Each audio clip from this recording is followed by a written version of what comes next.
आपण पाहत आहात लोकसमीक्षा न्यूज नेटवर्क आणि या आहेत आजच्या सुपरफास्ट न्यूज।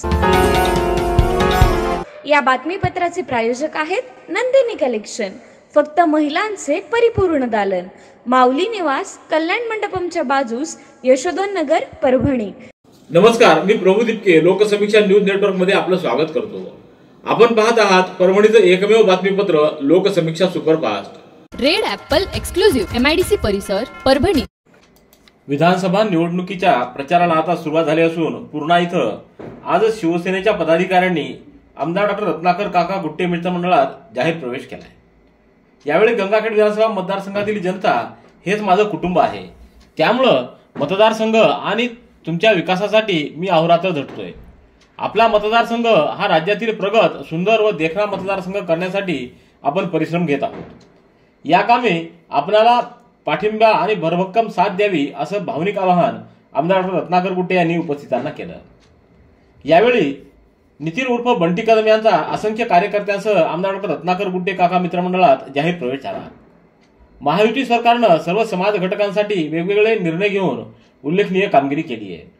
युवक, युवती, महिला, ज्येष्ठ नागरिक, शेतकरी, कष्टकरी, वारकरी, विद्यार्थी व दिव्यांगांसह विविध घटकांना दिलासा देण्यात आला आहे। त्यामुळे महाराष्ट्रातील जनता ही महायुती सरकारच्या कामगिरीवर खुश आहे। गंगाखेड विधानसभा मतदारसंघाचा झालेला कायापालट आणि मार्गी लागलेली लोकहिताची कामं पाहून आपण प्रभावित झाल्यानं विकास तंत्र असलेल्या नेतृत्वाला साथ देण्यासाठी हा प्रवेश केल्याचं नितीन उर्फ बंटी लक्ष्मणराव कदम यांनी आवर्जून सांगितलं। यावेळी राष्ट्रीय समाज पक्ष आणि मित्र मंडळाचे पदाधिकारी, कार्यकर्ते आणि नागरिक मोठ्या संख्येने उपस्थित होते।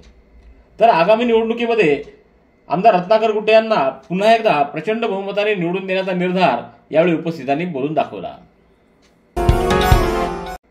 परभणी विधानसभा मतदारसंघाचे महाविकास आघाडीचे उमेदवार आमदार डॉ. राहुल पाटील यांच्या प्रचाराचा शुभारंभ परभणी तालुक्यातल्या धर्मापुरीत आज करण्यात आला। याप्रसंगी खासदार संजय जाधव, आमदार सुरेश वरपुडकर, माजी खासदार तुकाराम रेंगे, माजी उपमहापौर भगवान वाघमारे, बाळासाहेब देशमुख, किरण सोनटक्के, विवेक नावंदर, जाकेर लाला, विकास लंगोटे, पंढरीनाथ घुले, जवंजाळ, रविराज देशमुख, सुशील देशमुख, दीपक देशमुख, पंजाब देशमुख, बंडू पातलिंग, दिलीप देशमुख यांच्यासह पदाधिकारी व महाविकास आघाडीचे नेते, कार्यकर्ते आणि पदाधिकारी मोठ्या संख्येने उपस्थित होते।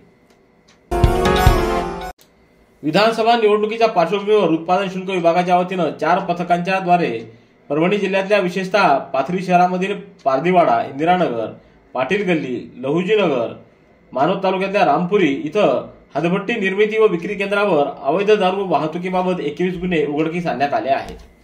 यातील आरोपीच्या विरोधात कायदेशीर कारवाई देखील करण्यात आली। या कारवाईमध्ये 20 आरोपींकडून गुळ मिश्रित रसायन एकूण 3150 लिटर, 122 लिटर हदभट्टी दारू, 58 लिटर देशी दारू व 3 दुचाकी व इतर साहित्य असा एकूण 3,48,240 रुपये किमतीचा मुद्देमाल जप्त करण्यात आला आहे। त्यातील गुळ मिश्रित रसायन हे नष्ट करण्यात आले। गुडघे दुखत आहेत, आता काळजी नको। आयुर्वेदिक उपचाराने गुडघ्यावर उपचार करा आणि जगा आनंदी आयुष्य। बालाजी आयुर्वेदिक निसर्गोपचार केंद्र, तलाठी कार्यालयाच्या पाठीमागे, वसमत रोड, परभणी।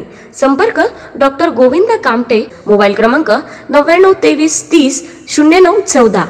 भारत निवडणूक आयोगानं विधानसभा सार्वत्रिक निवडणूक कार्यक्रम जाहीर केला असून त्या अनुषंगानं परभणी जिल्हा प्रशासनाने विधानसभेची निवडणूक यशस्वीपणे पार पाडण्यासाठी तयारीला लागले। त्याच अनुषंगानं माध्यम कक्षामार्फत परभणी जिल्ह्यातील 4 मतदारसंघाची सन 1985 ते 2019 पर्यंतची पूर्वपेटिका माहिती पुस्तिका तयार करण्यात आलेली आहे। या पुस्तिकेचं प्रकाशन जिल्हाधिकारी कार्यालयात आज जिल्हाधिकारी रघुनाथ गावडे यांच्या हस्ते करण्यात आलं। यावेळी अपर जिल्हाधिकारी डॉ. प्रताप काळे, निवासी उपजिल्हाधिकारी अनुराधा ढालकरी, उपजिल्हा निवडणूक अधिकारी जनार्दन विधाते, पाथरीचे उपविभागाधिकारी शैलेश लाहोटी, जिल्हा पुरवठा अधिकारी गोविंद रणवीरकर, उपजिल्हाधिकारी संगीता चव्हाण, संतोषी देवकुळे, जिल्हा माहिती अधिकारी तथा माध्यम कक्षाचे नोडल अधिकारी प्रमोद धोंगडे, नायब तहसीलदार सतीश रेड्डी आदींची उपस्थिती होती। परभणीच्या तहसील कार्यालयात तहसीलदाराच्या दालनामध्ये आज दुपारी परभणी विधानसभा सार्वत्रिक निवडणुकीच्या अनुषंगानं मतदारसंघातील निवडणूक लढवणाऱ्या 15 उमेदवारांच्या खर्च नियमनासाठी महत्वपूर्ण बैठक निवडणूक खर्च निरीक्षक राहुल मिश्रा यांच्या अध्यक्षतेखाली संपन्न झाली।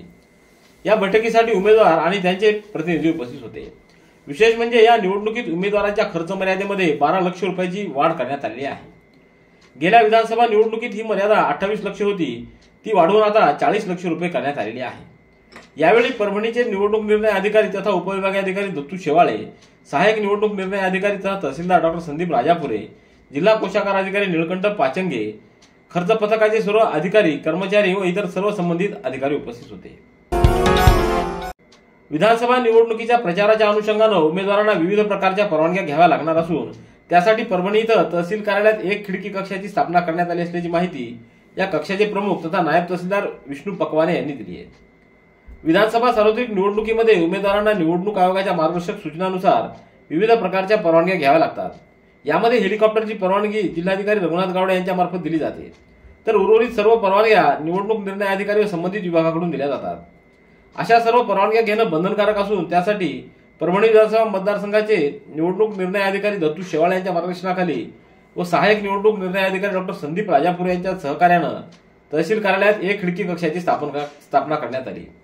या कक्षात सर्व प्रकारच्या विविध विभागाचे नाहरकत प्रमाणपत्र याबाबत असलेलं शुल्क याच ठिकाणी भरून घेऊन पावती देत इथंच देण्यात येतं.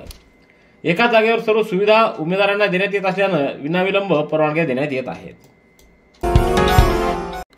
सर्वात्मक गुरुदेव परिवाराचे परमपूज्य वचन माऊली यांच्या संकल्पनेतून यज्ञ समिती परभणीच्या वतीनं परभणी तालुक्यातल्या टाकळी कुंभकर्ण या गावी 22 डिसेंबर रोजी आयोजित केलेल्या 3105 कुंड गायत्री महायज्ञ सोहळ्याचं भूमिपूजन दिवाळी पाडव्याच्या मुहूर्तावर करण्यात आलं. 2 नोव्हेंबर रोजी आचार्य स्वामी शिवेंद्र चैतन्यजी महाराज यशवाडी यांच्या हस्ते व वेदशास्त्र संपन्न हरिभक्तपरायण बाळूगुरू आसोलेकर, हरिभक्तपरायण प्रभाकर नित्रुडकर गुरु, हरिभक्तपरायण शंकर आजेगावकर, संजय टाकळीकर गुरु यांच्यासह टाकळी कुंभकर्ण व पंचक्रोशीतील ग्रामस्थांच्या उपस्थितीत हा सोहळा संपन्न झाला आहे. यावेळी माजी खासदार तुकाराम रेंगे, माजी उपमहापौर भगवान वाघमारे, ॲडव्होकेट नची जाधव, कर सल्लागार राजकुमार भामरे, भागवत खोडके, रमेश दुधाटे, बंडू नाना सराफ, हरिभक्तपरायण बाळासाहेब मोहिते आदींची उपस्थिती होती. Red Apple furniture, smart furniture for smart people, exclusive Parbhani शहरातील भव्य शोरूम रेड ॲपल एक्सक्लुझिव्ह, भारतातील स्मार्ट फर्निचर ब्रँड आता आपल्या परभणी शहरामध्ये. हो, आता आपल्या परभणी शहरामध्ये. या अंतर्गत ऑफिस, बेडरूम, डायनिंग, लिव्हिंग इत्यादी प्रकारचे फर्निचर आपणास मिळेल. Bedroom set, bed, dressing table, sofa set, कपाट, डायनिंग टेबल, टीपॉय आणि स्टील फर्निचर इत्यादी सर्व प्रकारचे फर्निचर तेही आकर्षक किमतीमध्ये उपलब्ध आहे. एक वेळ अवश्य भेट द्या. रेड ॲपल फर्निचर, MIDC परिसर, भारतीय स्टेट बँकेच्या जवळ, परभणी. परभणी जिल्हा परिषदेच्या मुख्य कार्यकारी अधिकारी नतीशा माथुर यांनी जिल्हा परिषद परिसर सुशोभीकरणाचं काम हाती घेतलं असून या पार्श्वभूमीवर आधारित सीईओ माथुर यांच्या हस्ते जिल्हा परिषदेच्या परिसरात वृक्षारोपण करण्यात आलं. आज सीईओ नतीशा माथुर यांच्या उपस्थितीमध्ये तसंच कृषी विभागाच्या वतीनं जिल्हा परिषद परिसरामध्ये वृक्षारोपण कार्यक्रमाचं आयोजन करण्यात आलं. यावेळी जिल्हा परिषदेच्या रिकाम्या असणाऱ्या परिसरामध्ये करंज, गुलमोहर, अशोक, जांभूळ, कदंब अशा विविध वृक्षांची लागवड करण्यात आली. यावेळी प्रत्येक अधिकाऱ्यांच्या हस्ते वृक्षांची लागवड करण्यात आली असून या झाडांना ड्रीपद्वारे पाण्याची व्यवस्था करण्यात येणार असल्याची माहिती देण्यात आली. याप्रसंगी अतिरिक्त मुख्य कार्यकारी अधिकारी रश्मी खांडेकर, सामान्य प्रशासन विभागाचे ओमप्रकाश यादव, ग्रामपंचायतचे डॉक्टर संदीप घोंसेकर, कृषी विकास अधिकारी दीपक सामाले, महिला बालकल्याण विभागाच्या उपमुख्य कार्यकारी अधिकारी रेखा काळम, स्वच्छ भारत मिशनचे शिवराज केंद्रे, कार्यकारी अभियंता बांधकाम DS उडानशिवे, शिक्षणाधिकारी संजय ससाने, डॉक्टर विद्यासागर पाटील, मोहन बुरंगे आदींची उपस्थिती होती.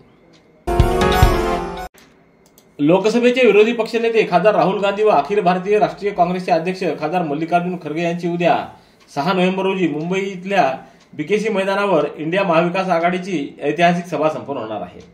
महाराष्ट्र विधानसभा ऐतिहासिक निवडणुकीच्या अनुषंगानं उद्या होणाऱ्या या सभेची तयारी अंतिम टप्प्यात आली असून आज राजस्थानचे माजी मुख्यमंत्री अशोक गहलोत, मुंबई काँग्रेस अध्यक्षा खासदार वर्षाताई गायकवाड, BN संदीप, UB व्यंकटेश यांच्यासह प्रदेश काँग्रेसचे अनुसूचित जाती विभागाचे डॉक्टर सिद्धार्थ हातियांबरे यांनी सभास्थळी नियोजन आणि सुरक्षा व्यवस्थेची पाहणी करून नियोजनाबाबतचा आढावा घेतला आहे.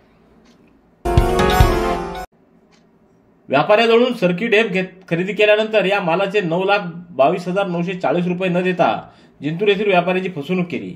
या प्रकरणी 4 नोव्हेंबर रोजी 2 आरोपींवर जिंतूर पोलीस ठाण्यात गुन्हा दाखल करण्यात आला आहे. गुंजन कुमार यांनी याबाबत तक्रार दिली आहे. गुंजन कुमार हे Trilok cotton private limited Jintur इथं व्यवस्थापक म्हणून कामाला आहेत. आरोपी दलाल नीरज धूत आणि योगिता ट्रेडिंग कंपनीचा मालक जेठराम नायक या दोघांनी फिर्यादीजवळून सरकी ढेप खरेदी केली। या मालाचे 9,22,940 रुपये झाले।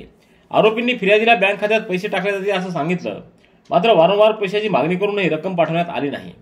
त्यामुळे या आरोपींनी यापूर्वी देखील इतरांची अशाच प्रकारे फसवणूक केल्याचं देखील पुढे आलंय। इयत्ता 4थीच्या वर्गात शिकणाऱ्या 10 वर्षीय मुलीवर गंगाखेड शहरातील एका वकिलानं वारंवार अत्याचार केल्याचा प्रकार उघडकीस आलाय। या प्रकरणी पीडितेच्या आईने दिलेल्या तक्रारीवरून पुण्याच्या भोसरी पोलीस ठाण्यात वकिलासह पीडितेच्या आजीविरुद्ध 0 गुन्हा नोंदवण्यात आलाय।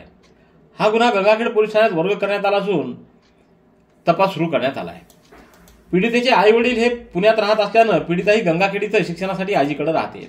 या 10 वर्षीय मुलीवर आजीकडे येणाऱ्या एका इसमानं ऑगस्ट 2023 ते 24 ऑक्टोबर 2024 या दरम्यान अत्याचार केलाय।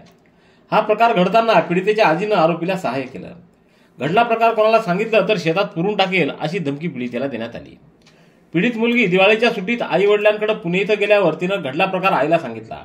यावरून भोसरी पोलीस ठाण्यात गुन्हा नोंदवण्यात आलाय। हा गुन्हा गंगाखेड पोलिसांना वर्ग करण्यात आल्यानंतर उपविभागीय पोलीस अधिकारी डॉक्टर दिलीप टिपरसे, पोलीस निरीक्षक दीपक कुमार वाघमारे यांच्या मार्गदर्शनाखाली स्थापन केलेल्या पथकानं राम गायकवाड यांच्यासह पीडितेच्या आजीला ताब्यात घेतले। परभणी महापालिकेला 1 नोव्हेंबर रोजी 13 वर्षे पूर्ण झाल्यामुळे हा दिवस महापालिकेचा वर्धापन दिन म्हणून साजरा होतोय। 1 नोव्हेंबर पासून विविध सांस्कृतिक कार्यक्रमांना सुरुवात झाली असून यामध्ये महापालिका अधिकारी व कर्मचाऱ्यांचा क्रिकेट सामना, संगीत खुर्ची, गीत गायन स्पर्धेचं आयोजन करण्यात आले। आज 11 वाजता जिल्हा क्रीडा संकुल इथं महापालिका अधिकारी कर्मचाऱ्यांच्या क्रिकेट सामन्याचं आयोजन करण्यात आलं। अतिरिक्त आयुक्त मिनीनाथ दंडवते, जिल्हा क्रीडा अधिकारी कविता नावंदे, मुख्य लेखा अधिकारी डॉक्टर काळदाते यांच्या हस्ते या स्पर्धेचं उद्घाटन पडलं। यावेळी श्रीरंग तडवी, सोपान ठोंबरे, प्रज्ञावंत कांबळे, सोमनाथ बनसोडे, प्रिया गोरखे, राजकुमार जाधव, करण गायकवाड, मंजूर अहसान, अदनान कादरी, युवराज साबळे, मिर्झा तन्वीर बेग, वसीम पठाण आदींची उपस्थिती होती। रेड ॲपल एक्सक्लुझिव्ह MIDC परिसर परभणी। याबरोबरचे बातमीपत्र संपलं। पुन्हा भेटूया उद्याच्या सुपरफास्ट बातमीपत्रात। पाहत रहा लोकसमीक्षा। तुम्हाला हे बातमीपत्र कसं वाटलं याबद्दल आपली प्रतिक्रिया नोंदवा। दररोजचे अपडेट्स मिळवण्यासाठी लोकसमीक्षा चॅनलला सबस्क्राईब करा। धन्यवाद।